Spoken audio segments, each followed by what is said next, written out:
Hey, what's up, everybody? It's Kyle Tolsman, and you're listening to the Against All Average podcast, episode number 8, the show where business owners and entrepreneurs come to learn the skills and mindset to lead exceptional lives. Today, I am joined by the one and only Jake. I don't have a nickname for him today. Spurley. Jake, what's up, man? Well, I don't know. I'm kind of disappointed with this. No real cool intro, a nickname. I mean, it's whatever, I guess. Do you feel like I've shorted you? A little bit, honestly. Usually it's something funky fresh, and it's just like, what's up, Jake Spurley? But I'm gonna bring some great content today. I don't need your cool nickname. We got an awesome guest on here. I don't need the nickname. It's go time, baby. All right, Jake, you wanted me to ask you some great questions. How did you fail last week? What was your biggest failure last week in your business? Oh boy. I don't know if it's the biggest failure. Well, a couple episodes ago, remember I talked about wearing my hat backwards in that super awkward conversation with that one potential customer.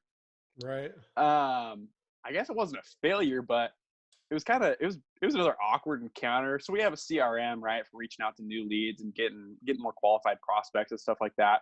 So we build up these email campaigns that, kind of send out to selected people we have. And I totally butchered spelling this person's name. So it's been sending them like 4 emails, just completely like wrong name, like not even close. And the guy emails me back and he's like, yeah, if you want me to be your customer, maybe you should spell my effing name right. I was like, oh. Hey, luckily it was like a really small customer. Not that you should screw up any potential customers' names, but I mean, luckily it wasn't a big shot one. So I guess big failure. Watch what you're putting into your CRM and double check before you're sending stuff out, ladies and gentlemen. Oh my gosh, I don't even know if I can read your sponsor plug today after that. That's brutal. We've all done that. We'll bring on our next guest. I'm sure he's done it. You just either spell the person's name wrong or the guy's name is Todd, and you're just like, hey, Tim, it was great seeing you at the event the other night. And it gets bad quick. Nothing good comes up. You just have to own it. I'm so sorry. I was sending out 20 emails that day. Please, give me a chance. This is my sincerest apology. Can we start over, please? Yeah, I just owned it. I was like, hey, look, I'm super sorry, fat fingers, trying to work from home. And honestly, still to this day, I don't even know what the guy's real name is. So I don't know. That's even better. The worst is when you do it in person. Oh, yeah. Like the gal's name is Stephanie and you're just like, oh, hey, Julie, like it's amazing to see you here again. And she's just like looking around all awkward. I'm just like, oh my goodness. I think I just got your name wrong. I'm so sorry. And you just buy yourself as much time as you can to either have it come into your head that you know their name or somehow you get them to know better. Here's a trick. If I don't remember their name, I introduce the person next to me to get the person's name, so then I know it. So there's a little business trick, networking trick. A lot of times you're just gonna meet so many cool people, and you mess up their name. And a name is so important to people. And so I pull that one out. I'm like, oh, this is my business partner X. And they introduce each other right there. Like I don't try to introduce the other person because I have no clue what their name is. All right, let's get this show on the road. Holy smokes, that was funny though. We always love our sponsors on the Against All Average podcast. When you need all things digital looking their best, call our friends at FAEM. That's FAEM Pro Services. Our friends will give you the above all average treatment with an awesome new website, custom graphics, social media management, and a full line of printing services. FAEM, the trusted partner of the Against All Average podcast. All right, we're gonna get the Wow. show on the road. I'm super excited about this interview. Are you ready to go, Jake? I'm absolutely jacked. Like I thought I was young and like I knew what I was doing. This guy, I mean, absolutely young gun coming in. I know he's gonna drop gold. He's just got that face of like, let's do it, baby. So we're gonna do it. Let's go, Kyle. Get the introduction Yeah, going. yeah. I asked him, is he in his room right now? And he's just dead straight face. No, I'm in the office. It's grind time, baby. It's grind time, baby. Happy Monday. This is episode number 8. The first 3 episodes launched today. We're so excited for that. This is episode number 8. You're going to hear it in a little while, but let's get this party started. I know Kai's sitting there ready to freaking go. In this week's episode, we have a young hustler from Aloha, Oregon.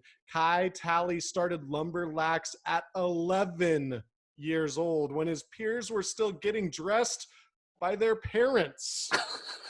He uses his company to make a huge difference in lacrosse communities around the nation.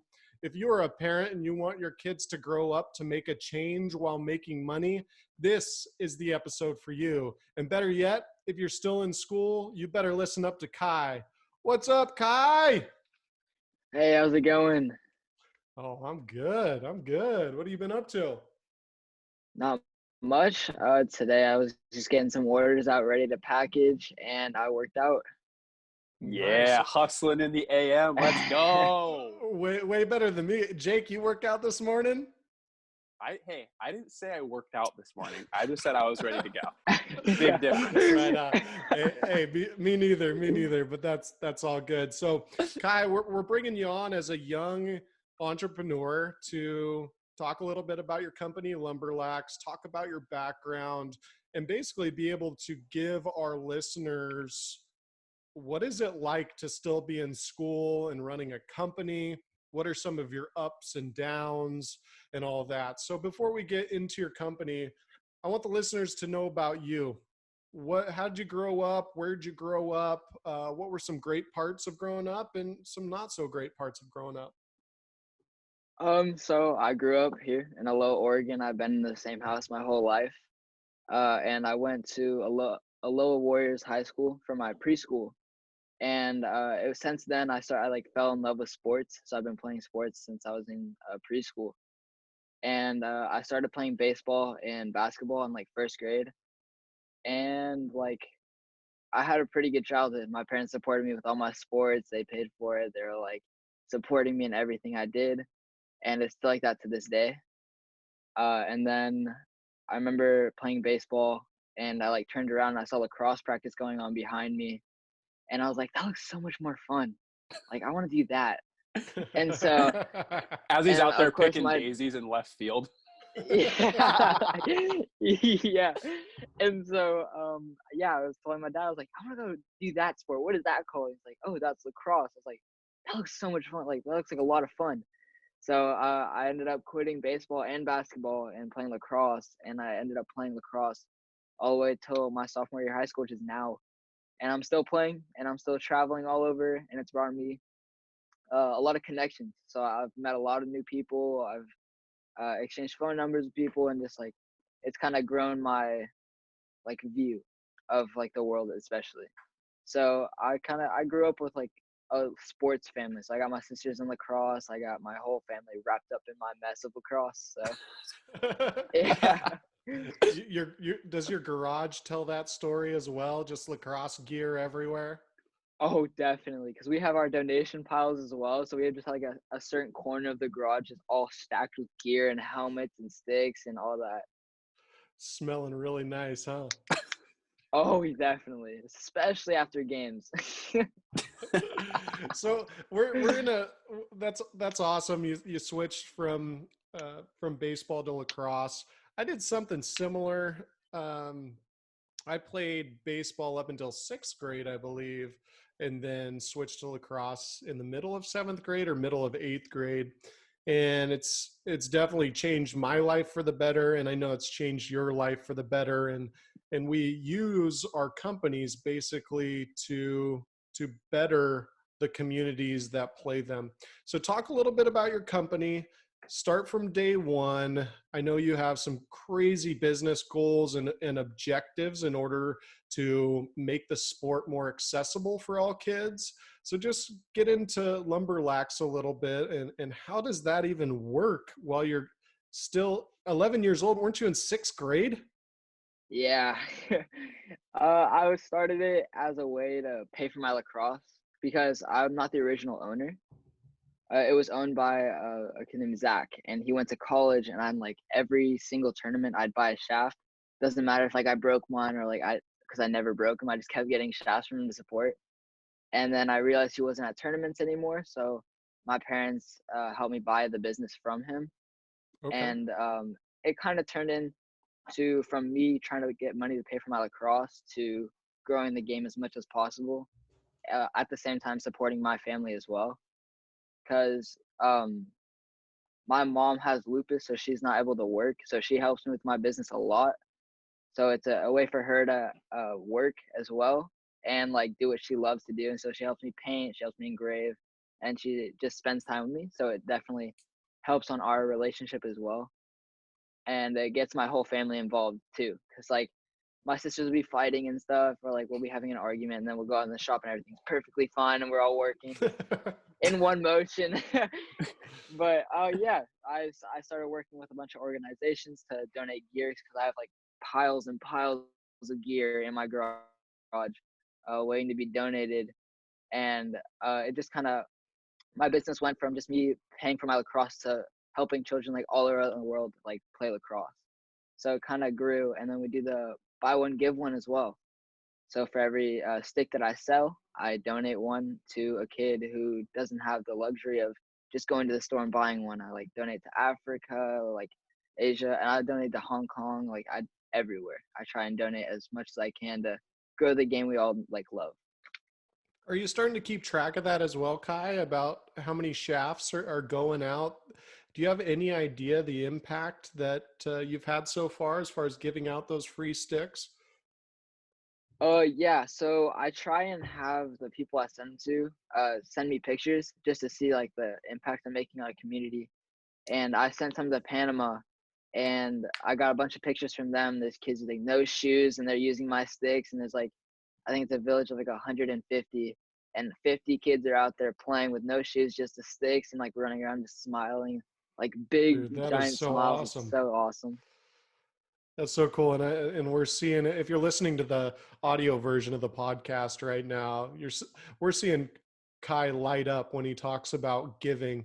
Um, Talk about growing up. Like, how did how did you what part of your childhood really set you up to someone who really wants to give back? Is as have your parents always been um, preaching that to give to others that are less fortunate, or is it part of you? How'd that all work out? I definitely think my parents had a big impact because they always taught me to be like really caring and like generous, like to share as well. And so like if I see like a homeless person on the street, I'd like give them food or like I'd give them money, like just try and like help anybody in need. And my parents are really caring as well, so they want me to be like a really nice person and not rude and like being disrespectful. So I've always been like really polite, like growing up. And so like they kind of brought it upon me. So I saw like the people, especially in my neighborhood. I know a lot of people, they like my age, they're working like really hard, like with their parents and stuff to get money. So I was like, well, I can donate gear and like they can have like a little happy place to deal with instead of like at home. So I was like, well, if I can help my community, I can help all kinds of communities everywhere. So why not do that? And so I talked to my parents, and they helped me build what we have now today. And I'm partnered with Relax Collections, so I send them gear, and they send it all over the world. Wow. Do you know how many, I guess, sticks you've sent out or how much gear you've sent out in like quantitable number? Oh, I have no clue. I've lost count at this point. I've sent so much stuff now. It's a lot because like sometimes like I have sticks that are just sitting there. I'm like, well, I'm not selling them and they're not moving, so I'll donate them. And then it's just there's so much gear and sticks and stuff that I try and donate. And I have like teams and businesses sponsoring, like they bring gear here to my house, and like it just helps. It helps like me get gear everywhere, because like a lot of like my local community helps me get gear as well.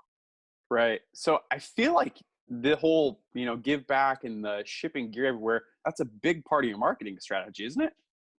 Oh, definitely. Because a lot of people, they'll walk up to my booth at like a tournament and be like, buy one, give one. Don't you mean like get one? And so I have to I explain everything to them. I'm like, no, we're donating them, and like it helps, and it's a good cause. And it gets a lot of parents interested as well, because I feel like a lot of kids, they don't realize it like completely. And the parents come, they're like, wow, this is amazing. Like, good for you. And they buy a shop just to donate to the cause. It's like, that's what a lot of parents say. They're like, I'll just buy one to help you out, just to help other kids out. I'm like, oh, that's so nice. Thank you so much. And it's a really good feeling. And from that, I want to make sure the listeners kind of get that, is that your product, not only is it a functional thing, but people are buying it off of emotions, right? And we all know in the business world that getting sales off emotions is a lot, I guess, quicker. It's faster, kind of like seeing a candy bar at checkout. Your emotions of, oh, that's going to be a great Butterfinger, I'm going to grab it. Kind of when they hear that same story, it's an emotional feeling. You're getting them emotionally invested, not only into the product, but into the brand too. And do you see, because I think it's a catch-22 as well, in that sometimes with emotional buys, you only get, somebody buying it one time just to help. Are you seeing people buying multiple times from your strategy? Oh, yes. I have one customer in particular. Her name is Jamie Blake, and she continuously buys from me. She believes me a lot, and her support means the world to me, because she'll order in bulk too. Like, she'll order a bunch of stuff for her seniors and for her students, like everyone who participates in her business basically, and her team. So I get a lot of orders from her, and she supports me a lot. And then I get a bunch of orders from high schools as well, especially my community, because they want to support me. So I make senior sticks and like graduation sticks for them, so their seniors have stuff, like something to go away with. Wow, that's really cool. So beyond the sticks, I briefly looked at your Instagram page, which is fire, by the way. You got to go check it out, Lumber Lax. We know you sell sticks. Do you sell any other products, or is it just that one product line? And kind of, is that when you took over the business, were they selling more than sticks? How did that kind of evolve, and how did you get there? So when I first got the business, they were selling just normal sticks, and then they had some where like they engrooved it. I don't know how to say it, but like they had like little indents in it, so it's like easier to grip. And then my mom, she's a little crazy, so she likes to make all new products, and she's like, this product will work, this product will work. So she's always throwing new ideas at me, because we just started bottle openers, I think last week, for like Father's Day. And so cool. we do all kinds of stuff. So we have the sticks, we have fiddle sticks. Oh, we have commemorative sticks as well that we partnered with Major League Lacrosse, and they use them for after the games. Like, kids can get it signed because it comes with a Sharpie at the end of it. And then we have our apparel line as well, which is actually like, it's come a long way since the beginning. It looks a lot nice and like a lot cleaner. And then like we have our beanies, our shirts, our hoodies. We had a socks for a little bit too. And then so we have our keychains. We sell a lot of keychains for bags. I think I have 3 in my bag. But we have a lot of new ideas in the works. I think my mom was saying we were gonna make a picture frame like holders out of our sticks. Yeah. So going back to, I want to stop you right there. And actually go back a little bit. You said you partnered with Major League Lacrosse, correct? Yes, sir.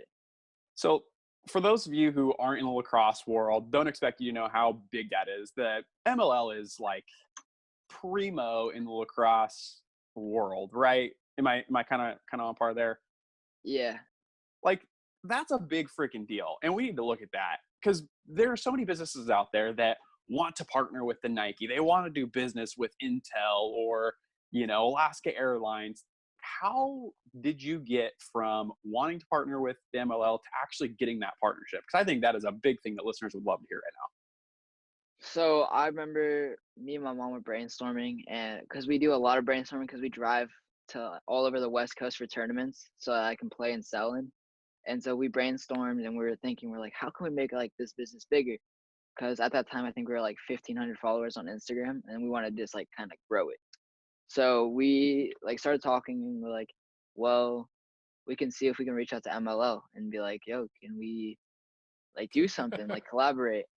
And so we started I talking to love them. Kai. I love how just like nonchalant that is. Just like, hey, yo, MLL. Like, I've got some wood sticks. Like, I think I've got something for you.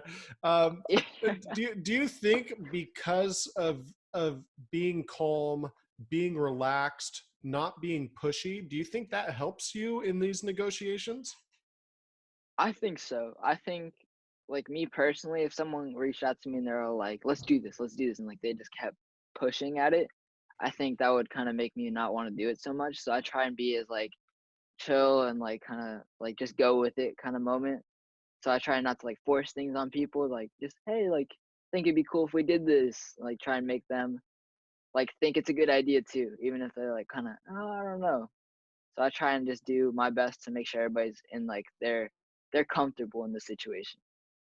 So That's you gold, right? Go ahead, Jake. so did you just like DM MLL like, yo, I'm 13, I got some sick sticks, let's do this. Like, how did this actually transcribe? Oh yeah, so I found I don't even remember. It was a while ago. So we started like brainstorming. We're like trying to think of how we could reach out to them. So we DM'd them and we started DMing players as well, to see if they'd be on board. We DM'd teams, but I think we emailed the MLO and we were like, oh, I think who was it? I think it was Bill Beach. He was the like coordinator of everything. So we emailed him, and he's like, "Yeah, that would be awesome." Like, so we started doing that with them, and I think the first event we went to was the All Star game in like 2016. Wow. Wow. And so Hmm. now we have the PLL as well coming into the scene, has taken a lot of lacrosse's best players, and we still have the MLL. It's a little bit smaller than it used to be, Hmm. and we have the PLL, and we're crossing our fingers that there is some lacrosse played this summer in any.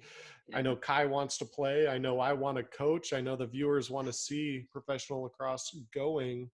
As you started to see the PLL transitioning into a dominant lacrosse league, what were you thinking? What is the brainstorming sessions with your mom looking like right now with the PLL, and where's your in?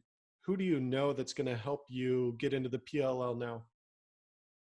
So we were brainstorming about it, and we were like kind of like questioning it. Like we were gonna see if we wanted to put like everything into MLO, or if we wanted to try and do both.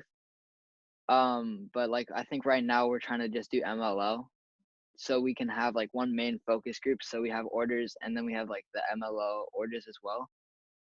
Because right now I feel PLO is like it has all the hype. So like they're partnering with like Vineyard Vines, and they're doing like the Dragonfly shots as well with Epic. So I was like, maybe if we'll just like let it chill for a little bit and see what happens, and then we'll try and make a move and see if we can get in with them. But yeah, right now we're like trying to reach out to MLL and see what's happening with this season, because MLL is like they've always been with us and they've always had my back. They're like, yeah, whatever you need, we got it, and like we'll help you do whatever you need to do. Wow. That's awesome. I mean, I think that also goes to show that, especially in hard times like we're in right now, you make those great connections, and kind of like the MLL's told you is whatever you need, we got you. And I think that's very powerful to hear for our listeners right now is, once you make those connections, you nurture them, and then they become not just business connections, they become partners in not only your business but your life. And kind of like you said, whatever you need, we got you. And that's Yeah. that's everything in business, right? Yeah, I agree completely. I try and make all my business like transactions and everything stay like together. So I'm still in contact with them, and I try and still like reach out to my customers, be like, hey, we're doing a deal, we're doing this, and just trying to make sure that like I create a relationship with my customer. Right. Um, Going back a little bit to your give one, get one, Kai, and just the overall vision of equality for lacrosse. What does that mean? When I say equality for lacrosse, what does that mean to you? And what is your company doing to help the equality of lacrosse? So we do the buy one give one. So anybody, no matter what race or ethnicity you are, you can play. And I think that's a big part, especially in today's society and what's going on with all the like protests and like the riots and stuff. So I try and make sure that like you're not discriminated, or like you can play and people won't judge you if you play. So that's like the main goal, and that's kind of what made me start donating as well. 'Cause I realized that these countries, like, they can't play, like they don't have the funding or anything like that. So I try to make sure that, like, yeah, no matter what race or ethnicity, where you can play, and you shouldn't be like get discriminated. I've seen a lot of news and hype surrounding Harlem Lacrosse. They do a good job with their social media. They do a great job getting promotions from the local news stations. Have you reached out to, is there any other thought you have in your head about going even further in this equality for lacrosse in helping, let's say, Harlem Lacrosse or Inner City Chicago Lacrosse, or any of those organizations that are doing what you're doing? They're trying to lower the barriers of entrance for players to play Mhm. lacrosse. Yeah, I've actually worked with Harlem Lacrosse, and I've donated sticks to them. So Oh, I was sweet. working with them for a while, yeah, and so I built a connection with them. So if they need anything, they reached out to me, and I sent them sticks. And I actually saw her at what was it? The Sandstorm in California. Yeah, and so I talked to her, and we're gonna do some more stuff this year, once lacrosse gets all started up again. Very cool. Let's continue on, and we'll go off that a little bit. I wanted to get a quick plug for the RPK Fund. It's something that's near and dear to my heart. Is over the years we have lowered the barriers of entry with the RPK Fund for any player that is playing in the Glencoe feeder system. So I'm a teacher at Glencoe High School and was the head coach. And one thing that we continued to do was we used to sell sweatshirts and sell t-shirts, and we had an RPK night for donations. And I think we're up over 100 free sticks. So for those of you that don't know the price of a stick, a cheap stick is $30 or $40. And so we get a mid-grade stick, we get deals from the local manufacturers, and we're able to give these sticks to those kids. And if you think that there is equality in lacrosse right now, you're completely wrong. The barrier of entry to play is so expensive that many families are unable to play. Even if I say I can help you out with this or that, it's tough. You've got to drive to the tournaments. What if a stick breaks? What if your stringing breaks? And so I feel really good about the nonprofit. The RPK Fund has donated, I don't know, $3, $4, $5,000 worth of complete sticks. And there's no reason why our numbers in our youth program shot up. It was, I forget, it was like 60% or something like that in 2 years.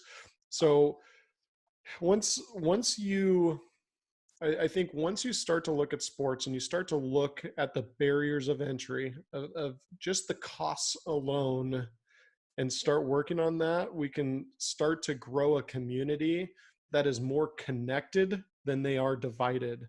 Because I think our communities are so divided by the haves and the have-nots. And it happens in sports as well. You can go play basketball with a basketball. Find a hoop and a basketball and go play basketball. If you want to play lacrosse, you're going to need a helmet, a mouthpiece, shoulder pads, elbow pads, gloves, stick, cleats. You're going to need all of that, and then go find some lacrosse goals as well. So I really think it's important that as business leaders like Lumber Lax is and Awestruck is and FAEM is and Jake's World, that we start to find ways in which to continue to help kids do positive things and things that connect one another, where it's not based on financials, but is based on wanting to play, wanting to have fun. Nobody wants to sit around their house all day. Everybody wants to go out and play. My son, he's yelling at me all the time when we're doing schoolwork, like, when can I play? When can I play? When can I play? And I think it's sad sometimes that some of these sports, lacrosse and hockey come to mind, that are so darn expensive that it really does create a divide, and you don't see as much diversity in those sports with that divide. So keep on doing what you're doing with giving away sticks and getting those donations, because again, those projects are so important to creating a cohesive community that understands one another at a deeper level. So I just wanted to pump the RPK Fund there and give you mad props for being somebody that runs a for-purpose business. It's not just to make money, but it is for a purpose to make sure that we have equality in lacrosse. I could go on about that you can hear the passion in my voice about that, but let's continue on. Talk to the listeners a little bit about, you're 11 years old and you're trying to run a company. Talk about the balance. How do you balance all the craziness of your business, school? You play lacrosse, and not just lacrosse, you play competitively as well. So you're traveling to Washington, California. You've probably been to Colorado. I don't know where you've been, but there's so many different tournaments out there. How do you balance it? How do you stay composed and have good energy? So for me personally, it's a lot, like, because I like to procrastinate a lot. So I have to kind of get on a schedule, and my mom makes sure I'm on a schedule. And especially when I was little, I wanted to play lacrosse. I wanted to hang out with my friends. I wanted to like go, go, go, and I didn't want to work a lot. So it was like my parents definitely helped me like stay in it. So they're like, "Come on, you gotta work a little bit," and so they helped me get to where I am today, basically. Because I feel like my business could have went downhill really fast if I didn't change really fast.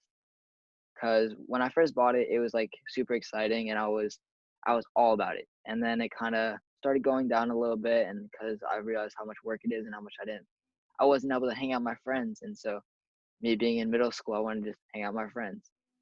So it took a lot of drive, and it took a lot of time management. So I had to work on my school at a certain time. I had to work at a certain time, and then maybe I can hang out with friends. So it was a lot, and it's still like that today. I always want to hang out with my friends, but in the end, I realized that they're not really going to get me into a good college, into a good career, or anything like that. So I focus on my business a lot more than a lot of things now. And talk a Hear little bit that? about, go ahead, Jake. That's like just something I want to put out there. That's a mindset thing right there. And we talk about leading exceptional lives and being in the right mindset. Like, recapping on what he said there is that knowing that doing thing X will not get me to where I want to be, which is Y. And not only telling yourself that, but having the mindset to actually take action for that is huge. Because there's plenty, I mean, shoot, even when I was, starting my business in grade school as well, there's nothing that I wanted to do more than go ride my dirt bike and go like hang out with my buddies, go ball out, right? But at that Yeah. time, I did not have the mindset to do that. I think that's super critical to people listening now, is to have that mindset. Whether you're 11 or you're 69, like whatever you are, having that mindset of the next steps, knowing where you want to be, is so critical. And I just wanted to point that out of the big mindset topic there. Well, and I think carrying on with your conversation there, Jake, is certain times we're down in the dumps, whether, and sometimes we know why and sometimes we don't, and it's just sometimes we're just not motivated. Sometimes we get up and we're just not motivated, and the biggest differentiator between those that do and those that do not, and those that succeed and those that are not successful, is what do you do when motivation is gone? It all goes back to your training, your skill set, and your self-discipline. Nobody can tell you, hey, let's take this thing from 1 million to 2 million besides yourself. You can hang out Yeah. wherever you are, and it's easy sometimes. Maybe you're in year 5 and you have things on autopilot. It is extremely hard to wake up each and every day and push, push, push. So, Kai, what do you do when you're in that rut? What do you do when you lose motivation? How do you get that train back on the train tracks? I talk with my mom about it. So I'm like, I always tell her, I'm like, yeah, I'm like not really motivated. I don't know what to really do. And she's like, well, think about it. Like, if you want to get where you want to go, like you gotta step on it and get going. So I always like kind of do that, and then I always have a little like mood swing. It lasts like a day. So I'm always like a little like annoyed. I'm like, I don't want to do anything. And then that next day kind of hits, and I'm like, okay, I'm pumped. Let's get it. Let's do this and let's get it knocked out. But there's a Right. lot of days where I'm just like, oh, could we do tomorrow? Like, I don't. So it does take a lot to just get out of that mindset and try and get going and like get everything you need to get done. But I also Right. think like we I want to be very clear, we don't want to pump the mindset of you have to be like good every day, go time, grind, coffees for closers, let's get it. It's cool to have bad days, right? Like not every day is going to be a good day. I think it's healthy to have those bad days and those days where you're like, I don't want to do this. Like coffee isn't for closers. I'm going to bed, Netflix and chill, homies.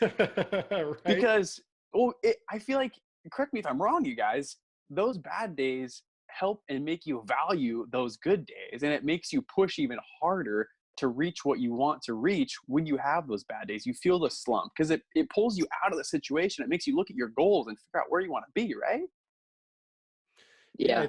I think it's one of those things is I don't Mhm. look at those days as bad anymore. No. I think that's another thing you got to think of is like sometimes you needed that lazy day. Like that was yesterday for me. Like granted it's a Sunday, but I don't really keep track of my days. Like I don't start my day and like this is a work day, this isn't a work day. I just wake up and do life. We do a little bit of the podcasting stuff. I work on some lacrosse stuff. I reach out to my family. Sometimes I'm working with my dad on little projects.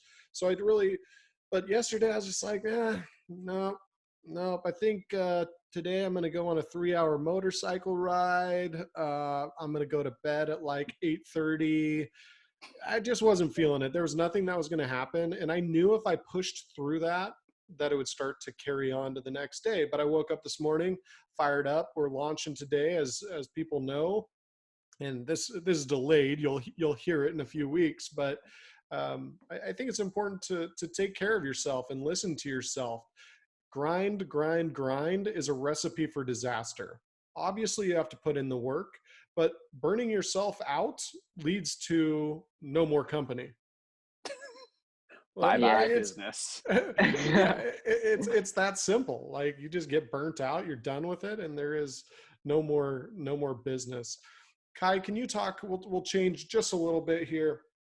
Can you talk a little bit about what has been the hardest parts of the last 4 years with Lumber Lax? What are some of the biggest either screw ups that have happened or things that you thought were going to go well that didn't?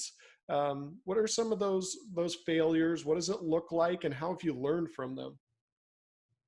So personally, we've had a lot of failures. I think one of the bigger ones was like committing to other products like swag slacks or like um anything like that, like so that's not mine that I make. I think what we did was we bought them in bulk and we are like, yeah, this is gonna sell, and we kind of like sat on them for a little bit, and it was a learning opportunity because I was like, yeah, we're gonna flip these easy, like we're gonna like sell these super fast and it's gonna be great.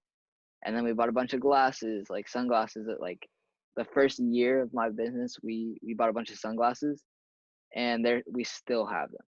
So like I kind of learned like I need to start slowing down and kind of thinking about what I'm buying with the money that I'm making, and like just kind of eye it out. Just make sure I'm not overspending or over like doing it. So I kind of learned that I need to like kind of chill out when it comes to buying and like overlook everything. And I think that's so important that not only is it, a spending thing and you hate sitting on product, but to test the market, right? And especially starting out for any startups out there is, I don't want to say it's the worst thing you can do is buy 100,000 sunglasses, but maybe look into maybe look into like a drop shipping opportunity where you don't have to buy any products, up front like that. But so you got a whole bunch of sunglasses, you still have them today. You probably can't even give them away at this point. what other challenges have you faced? I think traveling, cause so I get opportunity to sell either on the East Coast or in the middle of the U.S. So I'm like, it's a little bit of a struggle, cause like my parents drive me to like all through California. We've gone like from the bottom of California all the way to the top and like all over the West Coast. And so I kind of like just traveling is like a huge kind of struggle. And so like we get a lot of opportunities to make a decent amount of money and get a little bit of gear. And so it's a struggle to like go everywhere like that people want me to be. And like especially playing and selling, because it's hard because I get whooped. I'm actually whooped after my games, and then I have to sell. So it's a little bit weird. So it seems like a big opportunity. At least I see it as an opportunity. I don't know if you've thought kind of through how you can solve the challenge, but have you thought about like brand ambassadors and, hey, if you have a lacrosse tournament in New York, we're going to send you this crate of gear, and somebody from the tournament can set it up, whatever you don't sell, ship back to us, proceeds send our way, whatever it is. Have you thought, like, how have you addressed that challenge, or have you? Oh yeah, I've actually done that before. There's a tournament. I don't remember. It was on the East Coast, and I had to ship sticks there to see if because they wanted to sell them. I was like, yeah, I can't make the trip because it's expensive, but I will gladly send you sticks to see how they would do in your store, because it was a box tournament. Yeah. And so they sold it in their arena, and it worked out pretty good. But it was a little weird because it was expensive to ship, because it cost me like $8 to ship a single stick, and I sent like 30. So it was a little weird. It's expensive, but I made like a couple of bucks off of it. It wasn't a lot of money. Right. As we wind down the interview, Kai, can you talk a little bit about what your message is for young entrepreneurs? If there's someone that wants to start a business and they're kind of just dragging their feet, or they want to get into it, what's some advice that you have for young entrepreneurs that want to start around the age that you started? What I have to say is, I get what they're going through. It's definitely a struggle because you're going through school, and school's stressful enough as it is. I completely understand. Like a high school student, it's stressful, and like going home and having to like grind on your business and like do all that. It can be stressful because I know I get overwhelmed with orders or with schoolwork.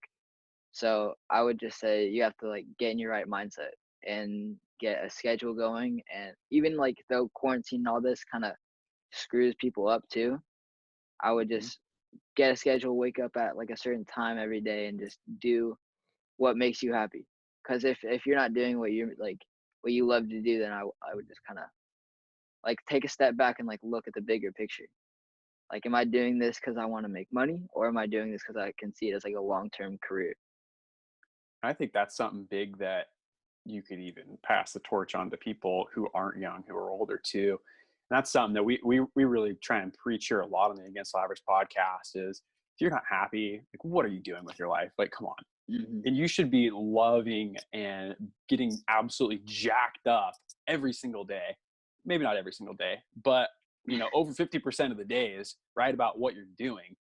And you see so many people that they're just doing it it's their job, just to make a living. Hmm. They're just kind of going through the daily routine, and I think it's super critical that you found that early, and to be able to tell those other young entrepreneurs, be passionate about it, get your schedule down. That's awesome. What is there anything else you'd kind of send their way in regards to, maybe it's your biggest tip or trick to starting a business young? Like, is there anything else you could give them? I would just say it's definitely a huge step, like doing your own business, because it's not like you're on someone else's schedule. It's like you're accountable for yourself. So you have Hmm. to be able to have that self-discipline and be able to like say, okay, I definitely need to get this done today. I can't just sit on my butt and play Fortnite. Like I have to get it done. Right. So I do that too. I'll be in here playing Xbox when I should be working. So it happens. It definitely happens. So I like have like me personally, I'm a little bit lazy. So I'll admit that. I procrastinate a lot, so it takes a lot for me to get motivated to do stuff. So I try to make a schedule. I literally just made a schedule last week of what I want to do every day and just knock it out. So I started working out. I started doing my business more and like getting on top of orders because I had a lot of orders sitting there waiting for me. So I was like, okay, well, I gotta get these knocked out and then I can have fun later. So I always say, like, I would do whatever I want and then do my work like last second. And then it would always bite me in the butt. I was always like stressed out. I'm like, I gotta get this done, gotta get it done. But I would say get all your work done, and then you can have as much fun as you want. My parents always tell me that. Like, what are you doing just sitting here? Like you can have so much more fun if you weren't stressed out. You just got it all done. So Well, I would get everything. when are you going to start listening, Kai? When are you going to start listening to your parents and actually get your butt to work and stop sitting around and playing Fortnite all day? Called out on podcast. Wow. Shots have been fired, everybody. So it's so important, Kai, the self-discipline piece and scheduling your time. Everybody has the same amount of hours in a day, but so many of us waste that time. And an easy way to waste that time is to not know what you should be doing at that time. So creating a schedule the night before, the week before, etc., is super important. Jake, did you have any other questions for Kai before we figure out where we can find Kai on the web?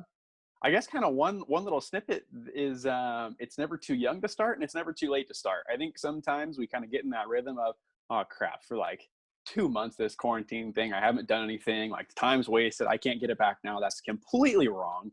Never too late to start, just like Kai did. You know, he made a schedule, last week, and he's doing it now. Yeah. Like, you have to start somewhere. And that first step, if you're listening to this on a Monday, that first step can be right now. Here's your calling from the man upstairs. Today is the day. Start now. Get going. Get your butt up and start moving. One foot in front of the other. One task will start to roll into task number 2, task number 3, etc. Find what your starting task is and complete it. Some people it's making their bed. Some people it's eating breakfast, going for a walk, etc. One foot in front of the other, one task before the other, and hopefully that snowballs into a productive little week. Hey, Kai, where can we find you on the web and social media? My website is lumberlax.com, and I'm on all platforms under Lumber Lax. Awesome. Just for the record, can we just like go buy one product from this dude? I'm like, I don't care. It's a sick bottle opener. Just one thing. For all the listeners, if everybody buys like one thing, this dude's gonna get jacked up. Please, just from me to you. Just buy and just put in the notes that it came from the Against All Average podcast, so Kai can light up and get excited about it. You'll probably, if you go to his social media, you'll see some snippets of this podcast as well. Kai, it has been an absolute pleasure to interview you. Our listeners definitely got a lot out of this, of a young entrepreneur and just an entrepreneur in general, talking about mindset, when you don't want to do things and you still have to do them, motivation. This interview just went all over the place, and it was gold for those that want to start a business in general. With that, in order to grow this podcast, we need your help. Please subscribe to our podcast on your favorite platform and tell a friend about every episode you find value in, and share the episode and leave us a review. You can find us at Against All Average on all of your favorite social media platforms. Another huge shout out to Kai and Lumber Lax for being on episode number 8. And once again, our sponsor, FAEM Pro Services. And with that, we thank you for listening to episode number 8 of the Against All Average podcast. We'll see you next time.